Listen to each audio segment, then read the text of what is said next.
बिस्मिल्लाहिर्रहमानिर्रहीम। अस्सलाम वालेकुम स्टूडेंट्स। आज जो हमारा टॉपिक ऑफ डिस्कशन है that is condense structure formula. ये लेक्चर मैं ऑनलाइन स्टूडेंट्स को पढ़ा चुकी हूँ, ठीक है। लेकिन जो है ये लेक्चर उस वक्त रिकॉर्ड नहीं हो पाया था, तो इसी से मैंने अपलोड नहीं किया। अब मैं स्पेसिफिकली आप लोगों के लिए दोबारा से रिकॉर्ड कर रही हूँ, ठीक है। तो होप्स हो कि जितना डिटेल में मैंने उस वक्त समझाया था इस वीडियो में आपको इतनी ही डिटेल में ये टॉपिक दोबारा से एक्सप्लेन कर दूँ। ओके, तो सबसे पहले हमने ये डिस्कस किया था कि देखिए मॉलिक्यूलर फॉर्मूला क्या होता है। मॉलिक्यूलर फॉर्मूला एक ऐसा फॉर्मूला होता है जिसमें एक मॉलिक्यूल के अंदर क्या क्या चीज़ें मौजूद हैं वो सब इकट्ठे बता दी जाती हैं, ठीक है। सपोज आपको ये एक मॉलिक्यूल दिया गया है, ठीक है। इसमें देखिए सबसे पहले क्या क्या मौजूद है। हाइड्रोजन मौजूद है, कार्बन मौजूद है एंड ऑक्सीजन मौजूद है, ठीक है। इसके अलावा इसमें कुछ भी मौजूद नहीं है। तो मॉलिक्यूलर फॉर्मूला में क्या करेंगे कि आपके पास जो जो एलिमेंट मौजूद है ना, पहले उसको मेंशन कर लेते हैं, ठीक है। Carbon, hydrogen and oxygen, okay. And then उसके बाद उनका टोटल नंबर जो है वो काउंट करके बस मॉलिक्यूलर फॉर्मूला के अंदर लिख दिया जाता है। जैसे कार्बन कितने हैं इस मॉलिक्यूल के अंदर, देखिए 1 and 2, so carbon would be 2। Hydrogen देख लेते हैं वो कितने हैं, 1 2 3 4 5 and 6. We have 6 hydrogen atoms. And let us calculate the number of oxygen atoms. So oxygen atom would be just 1, ठीक है। So 1 0, सॉरी ऑक्सीजन के आगे हम 1 नहीं लिखते, ठीक है। So this is your molecular formula. Molecular formula generally आपको देखिए आपको कोई और इन्फॉर्मेशन नहीं देता। क्यों? क्योंकि मॉलिक्यूलर फॉर्मूला आपको अरेंजमेंट ऑफ एटम्स नहीं बताता। देखिए केमिस्ट्री के अंदर ना एटम्स की जो अरेंजमेंट है वही उनके कैरेक्टरिस्टिक्स को, उस मॉलिक्यूल के, उस कंपाउंड के कैरेक्टरिस्टिक्स को डिटरमाइन करती है। अगर एटम्स के अरेंजमेंट का आपको नहीं पता तो आप कभी भी उस जो कंपाउंड है, उस केमिकल है, उसके कैरेक्टरिस्टिक्स का, उसकी प्रॉपर्टीज का, उसकी फिजिकल प्रॉपर्टीज क्या होंगी, उसकी केमिकल प्रॉपर्टीज क्या होंगी, वो पता नहीं लगा सकते। तो मॉलिक्यूलर फॉर्मूला आपको सिर्फ और सिर्फ ये इंडिकेशन दे देता है कि दैट इस स्ट्रक्चर के अंदर ये जो मॉलिक्यूल आपको दिया गया है, ये जो कंपाउंड आपको दिया गया है, इसके अंदर कौन कौन सा एटम मौजूद है और उनकी अमाउंट कितनी है। जैसे कार्बन मौजूद है, हाइड्रोजन मौजूद है, ऑक्सीजन मौजूद है। एंड यहाँ पर कार्बन 2 है और हाइड्रोजन 6 है एंड ऑक्सीजन 1 है, ठीक है।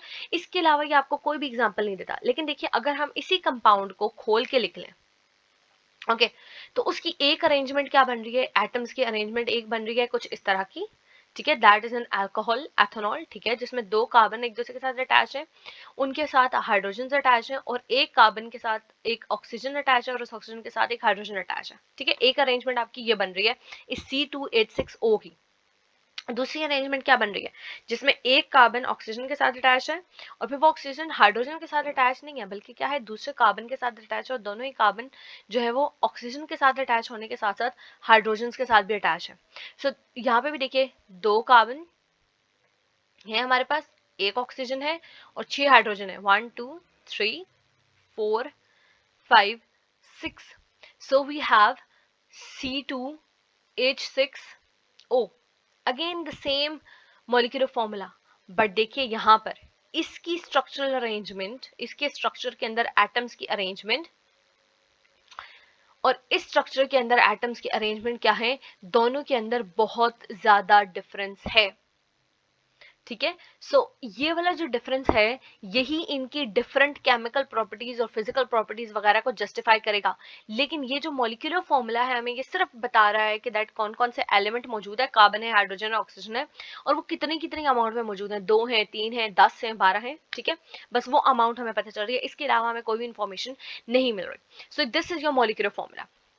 अब हम आ जाते हैं इस फॉर्मूला की तरफ। ये वाला जो अरेंजमेंट लिखी हुई है इसको क्या कहते हैं, ऐसी अरेंजमेंट, ऐसा फॉर्मूला जिसके अंदर हमें बता दिया जाता है कि एटम्स, कौन सा एटम किसके साथ बॉन्डेड है, कौन सा एटम किसके साथ लिंक्ड है, ठीक है, और एटम्स की ओवरऑल अरेंजमेंट कैसी है विद इन द स्ट्रक्चर, ठीक है। इस तरह के फॉर्मूला को क्या कहते हैं, स्ट्रक्चरल फॉर्मूला कहते हैं, ठीक है।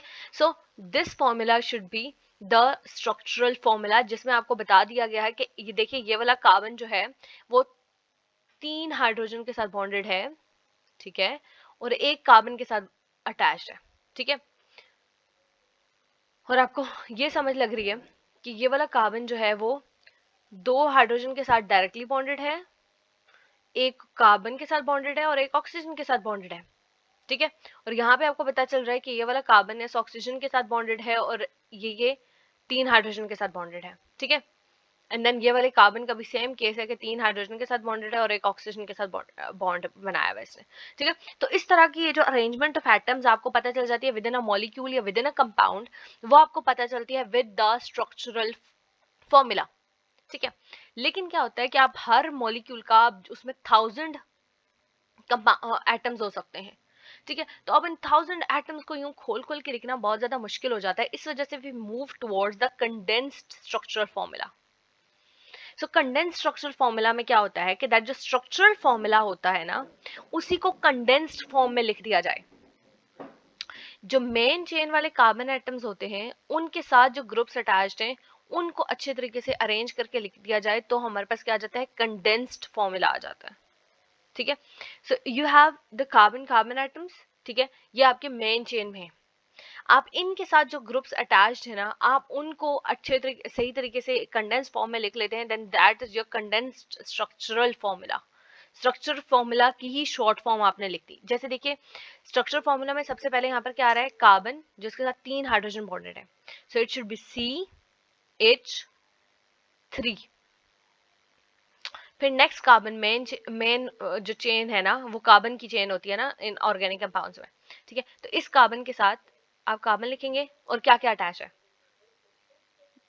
2 हाइड्रोजन और एक OH group, it should be H2 and OH। Now the question should be कि हम इस H2 को बाद में लिख लेते या हम ये लिख लेते HOH और फिर एक हाइड्रोजन लिख लेते। तो ऐसे नहीं होगा, क्यों नहीं होगा, क्योंकि इट इज अ कंडेंस्ड। तो जो चीजें इकट्ठी हैं आप उनको एक जैसी आप उनको इकट्ठे लिख दो ना, दोनों ही इस कार्बन के साथ बॉन्डेड है, ठीक है, दोनों ही हाइड्रोजन। तो हमने इन दोनों हाइड्रोजन को इकट्ठे लिख लिया। दूसरी बात आप ये आ सकती थी कि इस OH को हमने यहाँ पे एंड पे ही क्यों लिखा है, यहाँ पे भी तो लिख सकते थे, इस कार्बन के साथ भी OH करके लिख सकते थे, लेकिन हमने इस कार्बन के साथ ही क्यों लिखा है। तो उसका रीजन क्या है, उसका रीजन ये है कि दैट ये वाला जो OH ग्रुप है, ये वाला जो OH ग्रुप है वो अटैच्ड है टू दिस कार्बन एटम। तो इसी कार्बन के साथ जो हम चीजें लिख रहे हैं वो सारी इस कार्बन के साथ ही लिखेंगे, ठीक है। सॉरी, अब हम यहाँ पे मूव करते हैं। फर्स्ट क्या है, it is this carbon atom, इसके साथ कितने ग्रुप्स हैं, इसके साथ 3 हाइड्रोजन है, तीनों ही चूंकि हाइड्रोजन है उनके अंदर जरा भी चेंजिंग नहीं है, तो हम इन तीनों को कंडेंस करके लिख देंगे, H3 हो जाएगा, ठीक है। फिर क्या है, मेन चेन के अंदर, मेन चेन कौन सी है, ये वाली, मेन चेन के अंदर क्या आ जाता है, ऑक्सीजन आ जाता है। So we can write this and then फिर हम मूव कर जाते हैं टुवर्ड्स नेक्स्ट चेन के नेक्स्ट एलिमेंट, ठीक है। अब ऑक्सीजन के साथ क्या है, ये कार्बन बॉन्डेड है ना, तो हमने यहाँ पे ये इंडिकेट हो रहा है कि ये मेन चेन में क्या था, कार्बन था और ऑक्सीजन उसके साथ बॉन्डेड है। फिर नेक्स्ट कार्बन की तरफ आ जाते हैं, ठीक है, दिस, इसके साथ भी क्या है, 3 हाइड्रोजन एटम्स हैं, तो हमने वो लिख लिया, ओके। अच्छा, कंडेंस्ड फॉर्मूला लिखने का एक और तरीका ये है कि मेन चेन वाले जितने भी एटम्स होते हैं ना, आप उन सब के बीच क्या करो, बॉन्ड को इंडिकेट करो। जैसे यहाँ पे देखिए मेन चेन के अंदर क्या था, पहले CH3 था ना, CH3 हमने लिख लिया, ठीक है। फिर चेन के अंदर दूसरा कौन सा था, कार्बन, तो पीछे वाले ग्रुप के साथ उसको अटैच करने के लिए आप क्या करोगे, आप एक बॉन्ड ड्रॉ कर दोगे, डैश सी ना, एज अ बॉन्ड ड्रॉ कर दोगे, और जो मेन चेन वाला ग्रुप है उसको लिखो, पहले एटम है उसको लिखो C and then again H2 and OH, H2OH। अब आप ये भी कह सकते हो कि पहले मैं OH लिख देता फिर H2 लिख देता, तो जनरली चूंकि ये ऑर्गेनिक कंपाउंड्स में हाइड्रोजन ज्यादा होता है तो हाइड्रोजन को पहली प्रायोरिटी दी जाती है, बाकी ग्रुप को बाद में लिखा जाता है, ठीक है।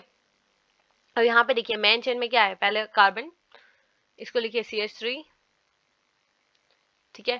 फिर चेन के अंदर नेक्स्ट कौन सा एलिमेंट आता है, oxygen with a bond, next element कौन सा है, ये वाला carbon with H3। So this is your this compound। हम मूव करते हैं इसकी तरफ, this is just one single carbon, it's having 4 hydrogen atoms bonded to it, CH4। कोई आगे बॉन्ड बना के आगे नहीं लिखेंगे, क्योंकि आगे कुछ भी अटैच नहीं है। मेन चेन के अंदर सिर्फ एक ही कार्बन था, चारों इसके क्या है, हाइड्रोजन अटैच हो चुके हैं। नेक्स्ट मूव करते हैं मेन चेन की तरफ। मेन चेन कौन सी वाली है? मेन चेन वो है जो कि कार्बन्स कंटेन करती है, या कार्बन्स के बीच में कोई और एलिमेंट आ जाए, ऑक्सीजन, वो उसको लिखते हैं, ठीक है। लेकिन क्या है, ये जो हाइड्रोजन है, they are not an main chain. आप ये भी कह सकते हैं ना, HCH जो है वो मेन चेन में आता है। नो, सिर्फ CC are the main chain. Carbon जो है वो मेन चेन है। आपने ये ऊपर, मैंने आपको बहुत डिटेल में एक्सप्लेन किया था दैट कार्बन की वजह से ऑर्गेनिक कंपाउंड्स की डेंसिटी है, तो कार्बन की बॉन्डिंग की वजह से ही जो ये ऑर्गेनिक कंपाउंड्स बन रहे हैं, तो कार्बन ही मेन चेन का पार्ट है। Okay, so this would be CH3, ठीक है, क्योंकि पहले कार्बन के साथ कितने हाइड्रोजन अटैच है? 3। दूसरे कार्बन बॉन्ड ड्रॉ करें, दूसरा कार्बन पहले लिखें जिसके साथ बॉन्ड बन रहा है मेन चेन का, और फिर हाइड्रोजन 3 आ जाते हैं। Okay, so this is a condense structure formula for this structure. Next की तरफ आ जाते हैं। CH3, यहां से हमने स्टार्ट किया है पहला। दूसरे ग्रुप की तरफ आ जाए, that is CH2, single bond CH2, और यहां से ही सिंगल बॉन्ड। देखिए मैंने अब यहाँ पे, अगर आपको आगे जगह नहीं मिली, आपको नीचे जगह मिल रही है, तो मैंने कार्बन के साथ बॉन्ड ड्रॉ किया ताकि पता चले कार्बन के साथ ही अगला कार्बन अटैच है। This is CH3, so CH3, CH2, CH3, आपका स्ट्रक्चर पूरा। Okay, so these are your condense structure formulas. ये उनके कुछ एग्जांपल्स आपको दी गई हैं। जैसे यहाँ पे देखिए, it is CH3, CH2, CH2, CH2, CH3, so this is your condensed structural formula. अच्छा, अब देखिए मैं आपको एक एग्जांपल एक्स्ट्रा से करवा देती हूँ ताकि आपको आइडिया हो जाए। जिस कार्बन के साथ जो लिखा होगा ना, आपने वही यहाँ पे लिखना है। जैसे सपोज मैं इसके साथ लिख देती हूँ, एक हाइड्रोजन को रिमूव करके ना मैं इसकी जगह लिख देती हूँ ब्रोमीन। तो ये क्या बन जाएगा? CH3Br। So this would be your condensed structure formula for this structure. इसके साथ मैं लिख देती हूँ एक फ्लोरीन, ठीक है, हाइड्रोजन को रिमूव करके, और एक क्लोरीन लिख देती हूँ। तो जो ग्रुप जिसके साथ अटैच है उसी के कंडेंस्ड फॉर्म में आएगा। तो इट शुड बिकम CH2, क्योंकि देखिए ओरिजिनली क्या है, इस कार्बन के साथ 2 हाइड्रोजन अटैच है और एक क्या है अब attach? Fluorine. Single bond, that is CH2 chlorine, ठीक है, ये 2 हाइड्रोजन और एक क्लोरीन, ठीक है। So this becomes your condense structure formula for this structure. Hope so आपको ये सारे के सारे टॉपिक जो है वो क्लियर हो चुके हैं। नेक्स्ट, सैचुरेटेड अनसैचुरेटेड हाइड्रोकार्बन्स और अल्केन, अल्कीन, अल्काइन के बीच का डिफरेंस जो है वो मैं बहुत डिटेल में आपको एक्सप्लेन कर चुकी हूँ। ये सेल्फ असेसमेंट भी हमने कर लिया। अच्छा, ये वाली सेल्फ असेसमेंट मैंने आपको छुड़वाई है अभी, वो इस वजह से बिकॉज अभी हम नेमिंग देखेंगे ऑर्गेनिक कंपाउंड्स की, ठीक है, अल्केन्स की नेमिंग देखेंगे, उसके बाद आपको पता चलेगा ये ब्यूटेन, हेक्सेन, ऑक्टेन क्या है, ठीक है। फिर आप उनका जो है वो मॉलिक्यूलर फॉर्मूला भी मुझे लिख के बताएंगे, structure formula, condense structure formula भी लिख के बताएंगे। यहाँ पे मॉलिक्यूलर फॉर्मूला ने इंडिकेट नहीं किया, लेकिन मैं अच्छा कर दिया, तो ये मैं तीनों आपसे लिखवाऊंगा। ओके, सो नेक्स्ट टॉपिक हमारा ये मीथेन वाला है। उसके बाद हमारा ये कोल वगैरह वाला, ये भी रट्टे वाला टॉपिक है। यूज ऑफ ऑर्गेनिक कंपाउंड, ये भी रट्टे वाला है। तो हम स्क्रैबिंग वाले टॉपिक की तरफ आएंगे, लेकिन पहले हम ये वाले की तरफ आएंगे जिसमें आपने प्रैक्टिस काफी करनी है।